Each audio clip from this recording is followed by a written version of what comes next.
Welcome to BrainPain, where we discuss everything psychology and brain related. I need to start off like I always do to remind everyone I am not a therapist.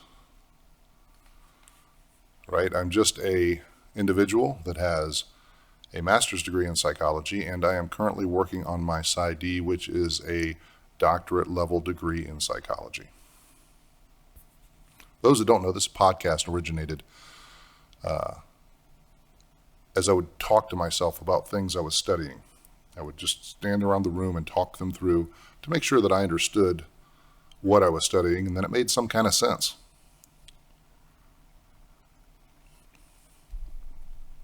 Now, it may or may not make sense to you, but I decided that instead of just talking to myself, I would talk through some ideas on a podcast and see where that took me. And so here we are. So this is my second season of podcasting. I wanted to start it on Memorial Day of 2021, which is where we're at. And the reason I'm starting it today is because I had to take a hiatus due to way too many things going on.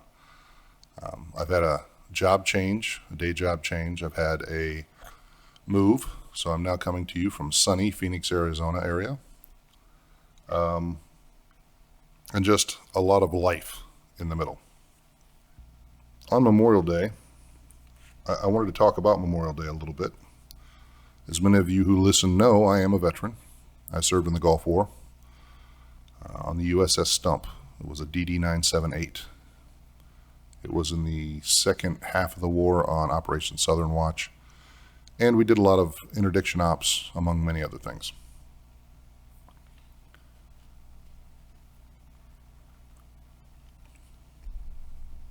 So Memorial Day has a special place in my year because I think it's important that we remember those who've given their lives for their country. Now, granted, we can get into a whole lot of political talk, which we will not, about what that means and how that should go and things like that. But the reality is, whether you liked it or not, there are many, many people who have died in service to this country, which has allowed us to be the country we are. I want to talk about the military in general. Now, Memorial Day is not a holiday, it is a remembrance. Now, they call it a national holiday because that's how they have to classify it to get days off, but it really is a remembrance, and it's to remember those who went before and who fell and whose shoulders we stand on. Now, I want to stress the fact that every race, religion, every subgroup of Americans has served and given the ultimate sacrifice at some point in our history. And in my time in the Navy, I ran across such a diverse group of people that were all the same, in that we were in the Navy, we were in that on that ship together, and that really clarified the fact that people are good and bad, and they're just good or bad. Today, as we remember those who fell before us, let's talk about the military in general. And specifically, I'm going to lead into some aspects of psychology. I just hope you'll bear with me on the introduction part of this, which is that in the United States military, 82.3% are enlisted personnel.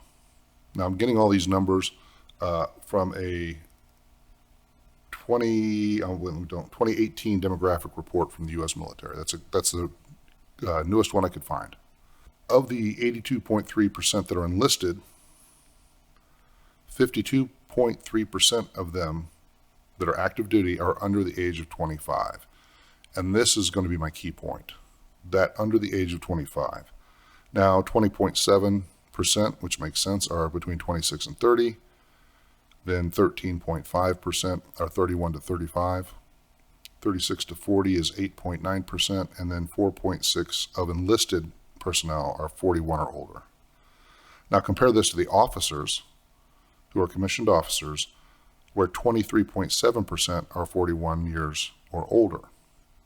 and only 14.5% are under 25. But again, that makes sense because most commissioned officers, if not all, have a college degree, which means they're going to be 21, 22 before they even actually see active duty. I do want to point out also that this surprised me. Our enlisted ranks, 18.9%, almost 19%, have an associate's degree or higher. The officers, about 85% have a bachelor's degree or more, which doesn't surprise me. Now, of our makeup in our active duty military, 16.5% are female and 83.5% are male. And 31% identify as some form of minority, meaning other than Caucasian. All right. Our total active military is 1,304,418. So that's 1,304,418 total active duty military as of 2018. The total population of the United States is roughly 328.2 million, according to Google and the census report off of Google, which means that 0.4%, that's 0.4% of our population is military at any given time, active duty military. I want you to compare this to the fact that in the United States, 59 million people, or roughly 19% of our population, receive some form of welfare. So those are my stats for the day. But I want to talk about this idea that the greatest number of enlisted are under the age of 25. Now, there's a reason for this. I mean, it makes sense. There's a bunch of logical things, like people get out of high school or the first couple of years of college and they want to go into the military. It's more than that. The military consciously recruits people where? Coming out of high school. And there's a reason for this. The average human brain isn't developed until it's about 25 years old. That's when you're fully developed. So for all those people who are out there who want to get married before you're 25, just realize your brain is not fully developed. That means that there could be major changes in how you perceive things and think about things, and what your wants and desires for the rest of your life are once you hit 25. The reason this is important, though, is that when you go into the military and you go into boot camp, they are conditioning you, and this is on purpose.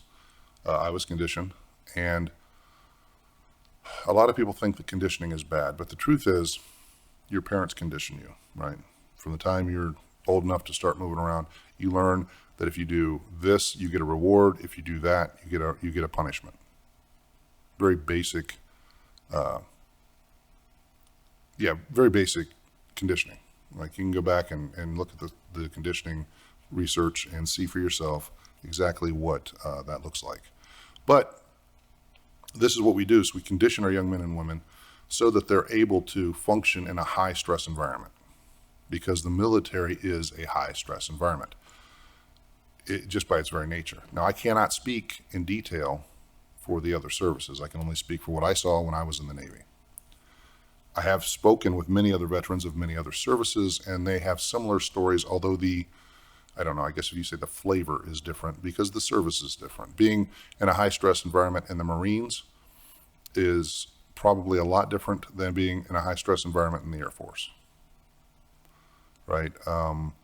The Navy, the stress is about keeping your ship, your home, the thing that keeps you alive when you're out in the middle of the ocean, afloat, while being able to accomplish whatever mission you've been assigned. But keeping that ship afloat is a primary concern all the time, and that's a lot of work. And a military ship is a phenomenal piece of technology, and that's from 30 years ago now, almost 30 years ago.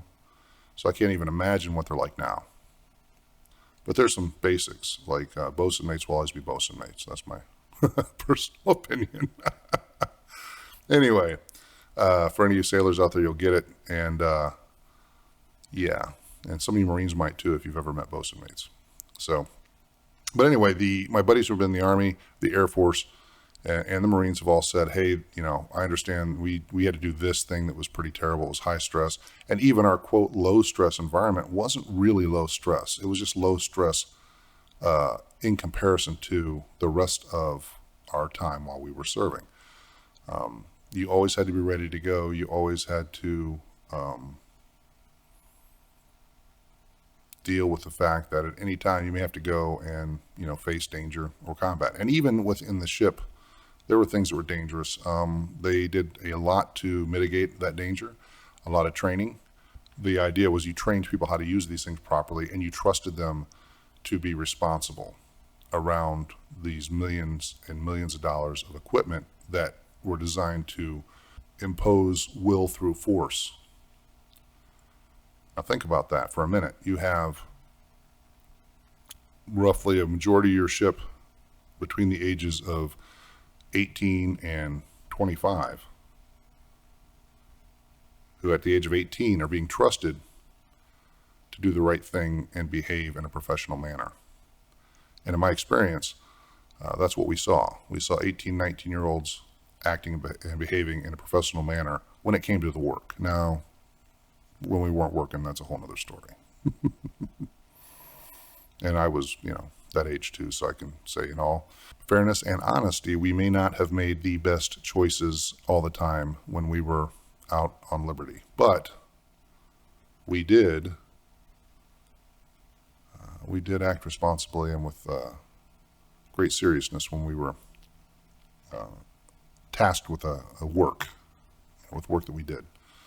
So anyway, a lot of what I've learned about the conditioning and how they do it in the military came from this book that I have. I'm holding it in my hand now. It's written by Lieutenant Colonel Dave Grossman, and it's called On Killing: The Psychological Cost of Learning to Kill in War and Society.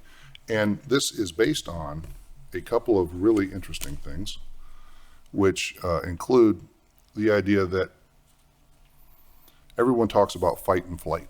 There is a fight and a flight reflex. Well, there is a third one that is not talked about because it is specific to same species across the animal kingdom, which is posturing. And what will happen is you will see two animals come together, be they human, be they snakes, be they dogs, and they will posture so that one will leave or submit instead of killing. Because if everything was fight or flight, then there'd be, no survival of a species. So a same species conflict will often result in a posturing and having someone step down. This is important because it is not in our nature, and when I say this, I'm talking about in general. There's always exceptions. It is not in our nature to be killing machines. It is not in our nature to kill other human beings. Again, we know that there are exceptions to that, and that's why we have all kinds of mental disorders listed. But the real thing that I want to take home there is that you're taking human beings and you're putting them in the military and you're having to teach them how to kill. And not just how to, but to have the will to kill. And I think that's really a specific thing, is a will to kill. In the book On Killing, they talk about a number of studies, and if you have any interest in this book, I highly recommend it. I'll try to put a link on the YouTube page with it, and I'll make sure I list it in the description for the podcast. But On Killing is a book that I really would highly recommend to everyone to read. If you have an interest in this type of thing. It is where the original concept of video games desensitizing people to violence came from. The point that I wanted to bring out was that they talk about studies that show that in the Civil War, they found many muskets on the field that had 7, 8 loads in them of these muzzle loaders, which means that they were never fired. They had, when they would look at post-action, what had happened on the battlefield, they would find that the trees above the enemy had been shot. to pieces. So what does this really mean? This means that there were people out there, a large number of them from the numbers they cited in the report, that were either shooting over the heads of their enemy, or they were shooting, or they weren't even shooting. They were just loading with everyone else and just not shooting because they didn't have the will or the nature to kill. And I think that's important to realize. And when's the best time to teach military people how to kill? It's at that early age when you can condition them easily before their brain is completely formed. The other thing that's interesting is in the Civil War, the way they would train their groups is they would set up basically a piece of plywood about the size of of the opposing group, and they would aim at the plywood and they would shoot it, and it would just be plywood. Modern techniques, they use silhouettes of human beings. They used to use, I think, pictures of the enemy, quote unquote enemies, so that they could desensitize the person from shooting them. So they were shooting plywood, but in combat, many found it impossible to actually try and shoot their enemy. That's why in modern terms they use silhouettes, and they used to use, I believe, and I don't know this for a fact, but I could have swore I read that they had used actual pictures of human beings that they would shoot for target practice. The idea is to desensitize the individual from the horror of killing another human being. Because in combat, that's going to be either you kill them or be killed quite often. And we've all heard the stories about, hey, I wasn't fighting a war, I was fighting to keep my buddies alive. And I can attest to being on the ship. We had a mission to accomplish, but my number one concern was keeping the ship afloat and keeping my buddies alive. That was it. And so this, I think, also is conditioned because by keeping your buddies alive, that's how you keep yourself alive, for the most part. Even if it costs you your life in the process, that's a whole nother dynamic that we could get into. And so if you have a bunch of groups of people that work in concert, in small groups that want to keep each other and protect each other, you now have an army. But again, you still have to desensitize them to the idea of killing. The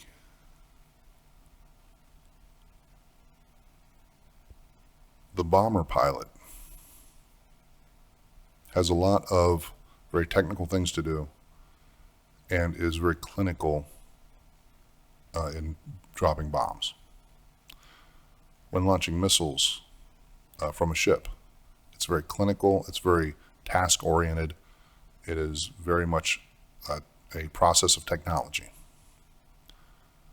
This removes you or the individual from the results of having launched that missile, having dropped that bomb. Whereas the individual who's on the front lines or who's a rifleman or less thought about is having to protect a ship in port, the person that has to lift a rifle and aim it at another human being, or a handgun and aim it at another human being, or throw a grenade and, attack another human being or group of human beings. I say that because we, as a ship, we were in the Gulf War and we participated and we did our thing.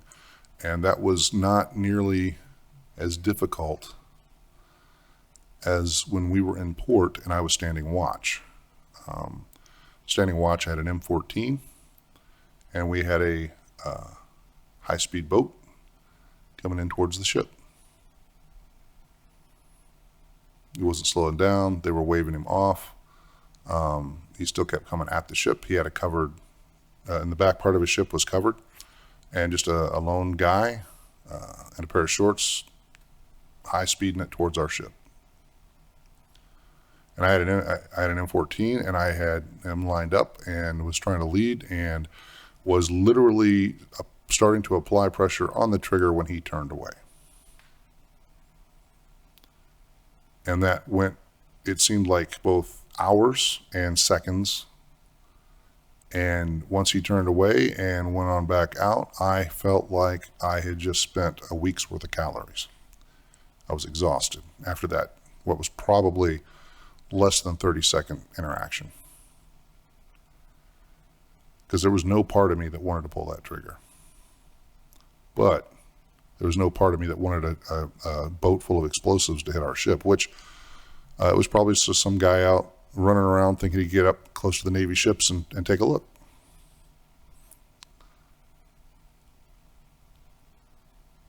And that's, that's one of the big memories out of my military experience. Out of all the things that we did over in the Gulf, that was in port in Europe. And I remember that. It was a rough experience. Maybe I'm too close to that one, right? Maybe I don't have objective perspective, but it enlightens me as to what others must go through. Must go through. Really, as we have our Memorial Day, I just wanted to touch on some of the ideas about the brain and its full development. And when I looked at the numbers, and I'm bouncing around a little bit, if we say the brain fully develops at 25 as a rough number, that means that some probably develop much sooner than that, as early as 20, and others may not fully develop till 30, right? It makes sense that there's a sharp drop-off at the age of 31 in the number of people who are still in the military at that age, and even sharper at the age of 36. Because now that brain's fully developed, and there's probably quite a few people. I mean, it's a couple things. One is a lot of people go in to get the GI Bill so they can get an education, go back to college, go on and live their lives. But also that brain is now fully developed, and even with the conditioning, you're going to have formed some of their own opinions and thoughts and ideas about what it is they should be doing, what they want to do. I met a great number of people in boot camp who were there because they really didn't know what they wanted to do with their lives, and they felt like they had to have a direction at the age of 18. In a modern era, that's kind of ridiculous. Now, in 1700s, you kind of had to have a direction. I think usually by the age of 12, I think it was 12 or 13, you'd be in. If you were not a nobleman, you'd be either doing whatever your father did or be an apprentice to somebody for to learn a skill. But in modern society, not knowing what you want to do at 18 is kind of standard. But they also didn't necessarily have an option, right? They had to either go to school or get a job, and they decided to go to the military to get money for school. It's where they recruited from. They're recruited at that age so that the military can build the kind of individuals they want that will be of use in the military. Now, some people will see that as real negative. I don't think so. I just think it's the way it is. I think that it makes sense from a psychological point of view that if you want to have a strong fighting force, you have to be able to make them work together. And that's much easier when you get a group of people that are 18 as opposed to 35. You get a bunch of 35-year-olds who have never done anything military, and they come out and try and work as a team. They all have their own idea what that means.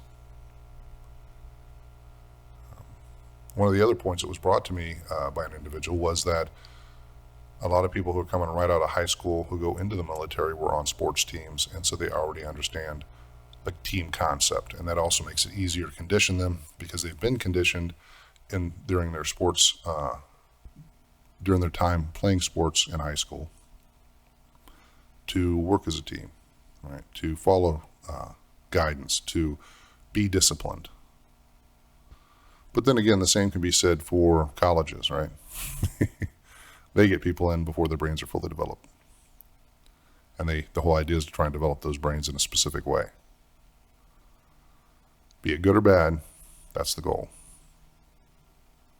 All right, well, that's what I've got on this subject, and it really is just to talk about brain development and why it's important to bring people in at a certain age, whether it be to college or to the military. Now, the other thing that we can talk about is the people that we've virtually lost. Not actually lost, but virtually lost. And I say that because of the high rates of PTSD from the military. PTSD, which I've done a ton of research on, is when the brain cannot properly store memory that it happens to be a traumatic experience. And so it causes certain residual conflicts. A lot of recent study has shown is that the big general concept is something terrible happens, you experience it. Now, this is whether you're in the military or whether you're, just see something terrible happen in your life as a civilian.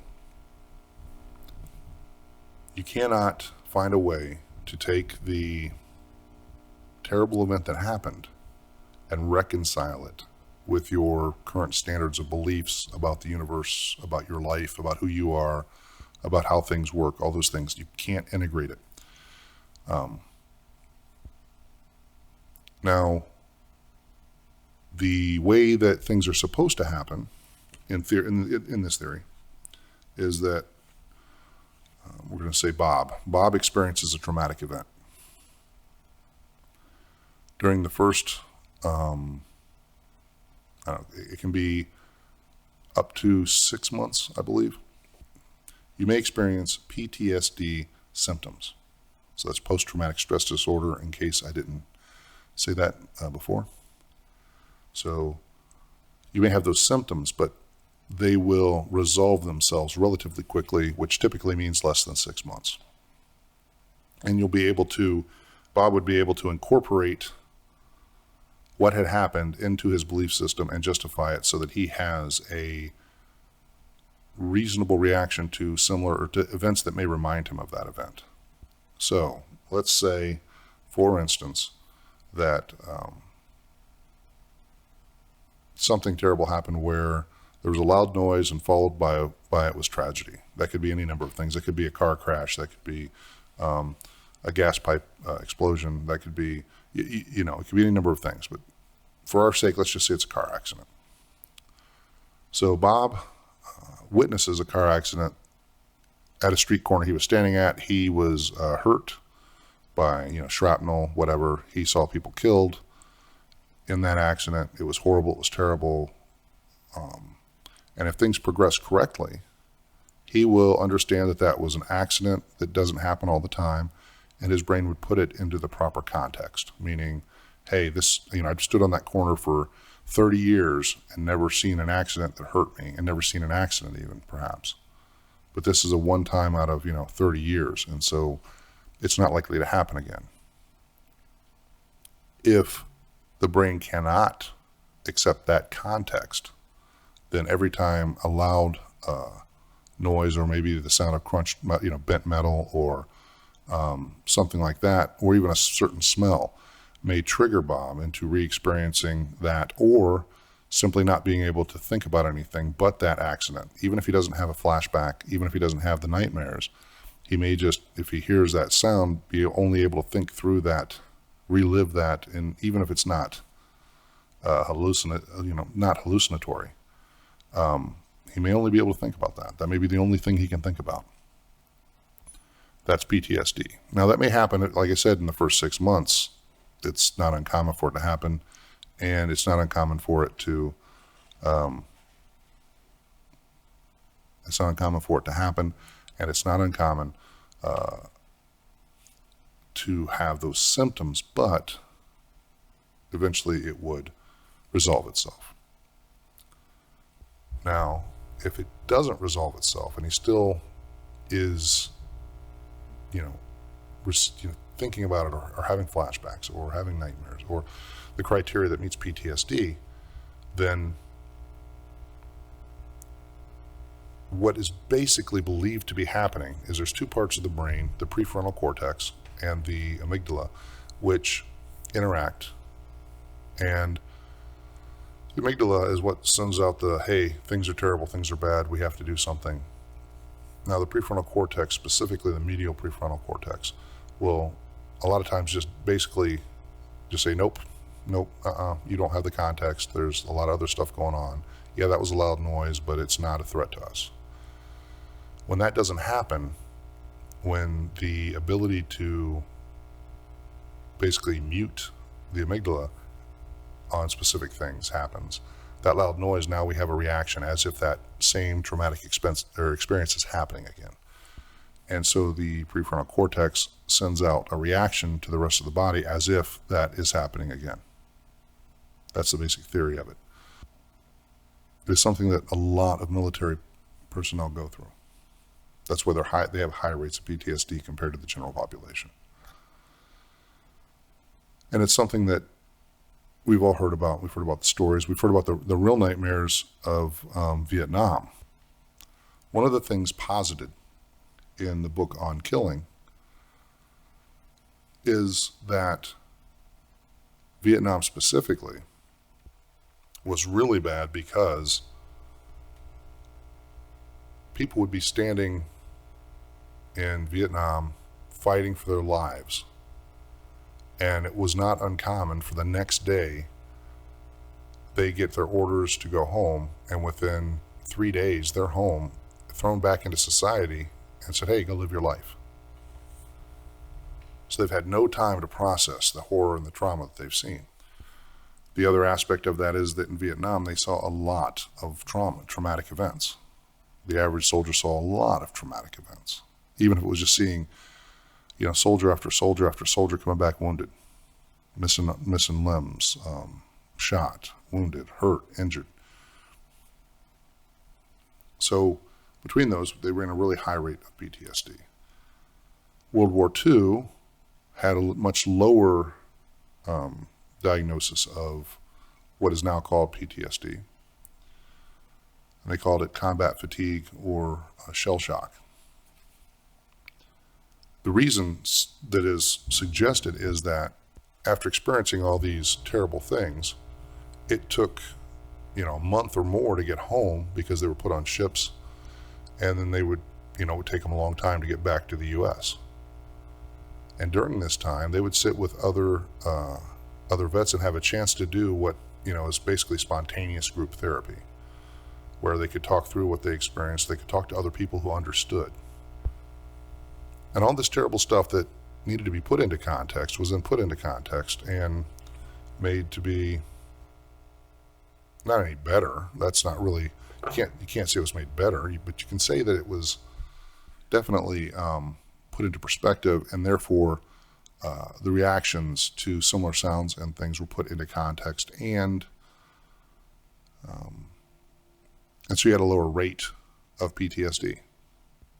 So I'm sitting here thinking now about how to wrap all of this up, and I really don't have a really good way.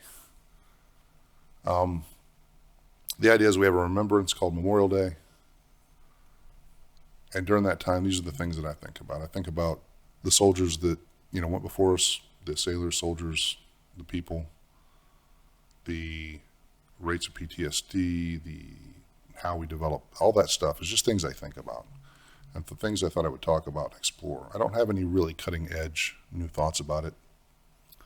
But I would say, as I always do, that if you feel that you need to talk to someone or that you need some help, go get it. I'll write you a note. If you know someone that's struggling, encourage them to get some help. Right? At least let them know somebody's there to listen. So with that, I'm going to sign off and say, remember, I love you. Take care of yourself and rock on.